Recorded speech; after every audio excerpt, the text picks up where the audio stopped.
আমাদের বাড়িতে তো এলইডি বাল্ব থাকে, 9 ওয়াটের এলইডি বাল্ব প্রায় সবারই থাকে। 9 ওয়াট তো খুব সাধারণ একটা বাল্ব যেটা থাকে। তা এটার 1 ঘন্টা 7 ঘন্টা, মানে এখানে যেমন 7 ঘন্টা বলা আছে, যে 7 ঘন্টা চললে কত কারেন্ট, মানে কত টাকার কারেন্ট খরচ হয় সেটা আমরা কি ক্যালকুলেট করতে পারবো এই ধরনের প্রবলেমের মাধ্যমে, এটা শিখে গেলে। তা আমি ধরে নিচ্ছি যে 1 ইউনিট কারেন্টের প্রাইস 7 রুপিস। তা এখানে দেখো 1 ইউনিট মানেটা হচ্ছে 1 কিলোওয়াট আওয়ার, মানে 1 কিলোওয়াটের যদি কোনো কিছু ইলেকট্রিক ইকুইপমেন্ট যদি 1 ঘন্টা চলে তাহলে 1 ইউনিটের কারেন্ট খরচ হয়, মানে 7 টাকার কারেন্ট খরচ হয়।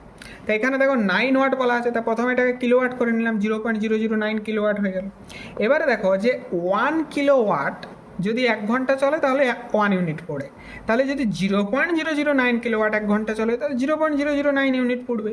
এবার এখানে তো চলছে 7 ঘন্টা, তাহলে 0.009 কিলোওয়াট যদি 7 ঘন্টা চলে তাহলে ইন্টু 7 এত ইউনিট কারেন্ট পড়বে। এবার পার ইউনিটের প্রাইস যদি 7 হয় তার সাথে আবার 7 গুণ হলো, তাহলে এত রুপিস কারেন্ট পড়বে। এটাকে আমরা পয়সা করে নিয়েছি কারণ তাতে সুবিধা হচ্ছে এখানে। তাহলে 44.1 পয়সার কারেন্ট আমাদের এখানে পড়ছে। তাহলে এইভাবে আমরা ক্যালকুলেট করতে পারি যে একটা ইনস্ট্রুমেন্ট যদি শুধু ওয়াটের যেটা ওয়াট সেটা দেওয়া থাকে এবং ইউনিট কারেন্টের প্রাইস জানা থাকে তাহলে আমরা ক্যালকুলেট করতে পারবো এইভাবে।